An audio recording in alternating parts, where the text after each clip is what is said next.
For the longest time, layering synths almost always made my tracks sound worse. I'd stack sound after sound and end up with something muddy and unbalanced. But as it turns out, there is a way to layer synths so they sound rich and full, without second guessing every layer. So today, I'm breaking down 7 synth layering tricks that make pop songs sound huge, and by the end of this video, you'll know exactly how to apply them to your own tracks. Let's dive in. Technique number 1, remove the fundamental. Create instant clarity by removing the root note from one layer. So here's the synth stack with every layer before removing the fundamental.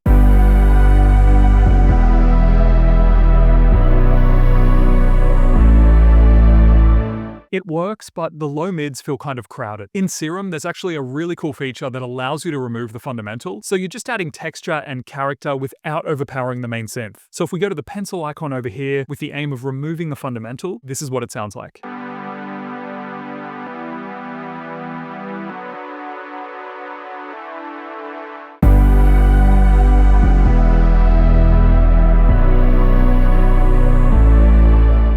Not every layer needs that fundamental information. You're not necessarily thinning out the sound, you're making space for it to feel bigger. The next trick uses the same chords but completely changes how they feel. Technique number 2, register rolls. Listen to the chords sitting in one register.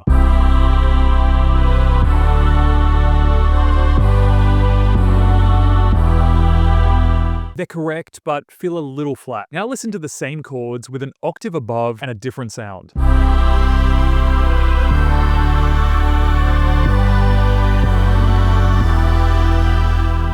The lows feel warm, the mids feel clear, and the highs have that sparkle. They're the same chords, simply a different octave. The next technique adds a lot of life too, but without changing any notes or octaves. Technique number 3, anchor and motion. Add motion on top of a stable foundation. Here's the stack with only static layers.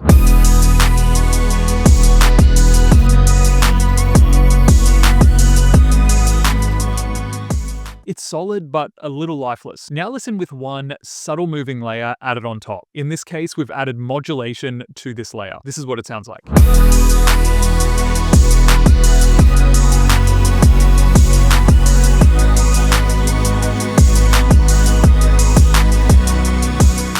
One layer adds pitch and another adds life and movement. And this is how you create that motion within your synths without the instability. The next trick opens chords up massively with fewer notes. Technique number 4, the single note. Create tension and glue within your synths using a single sustained note. Here are the chords on their own.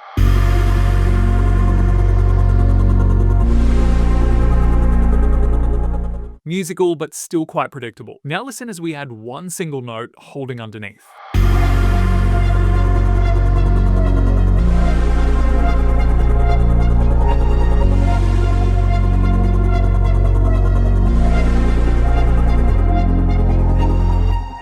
It's useful if you can use a contrasting texture for this note, and while the chords move underneath it, it'll create that texture and cohesion. The next technique adds clarity without thickening the sound. Technique number 5, synth stabs. Add definition to longer pads without washing them out. Here's the pad stack holding the chords.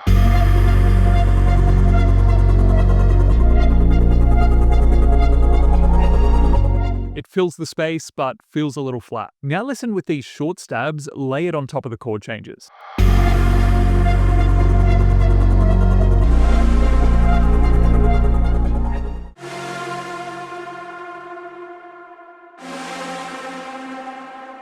These stabs aren't necessarily creating a new part. They're adding presence and definition to these longer pads. And this next technique adds groove to your synth pads without using any percussion. Technique number 6, the gated layer. Add groove using a textural layer instead of drums. Here's the pad stack on its own.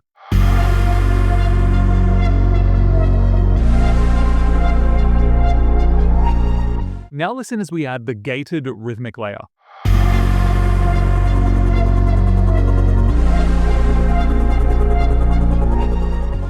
This layer alone can really add so much movement and texture to your pads and can be a great way to drive the song forward without additional percussion. The next technique adds character and warmth. Technique number 7, vintage and modern layering. Create depth using contrast and not volume. Here's the stack using only modern digital synths.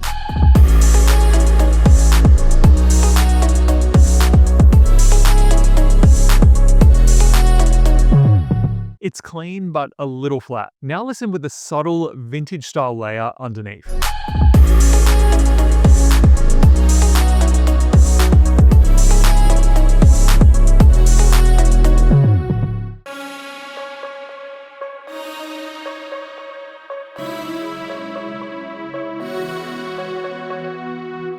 The modern layer gives clarity, while the vintage layer gives warmth and movement. So as you can see, synth layering isn't just about adding more sounds. It's about giving each layer a specific role. And if you're serious about finally finishing high-quality tracks consistently and want my direct help to make that happen, click the link below and book a free call. Don't forget to like, comment, and subscribe, and I'll see you in the next one.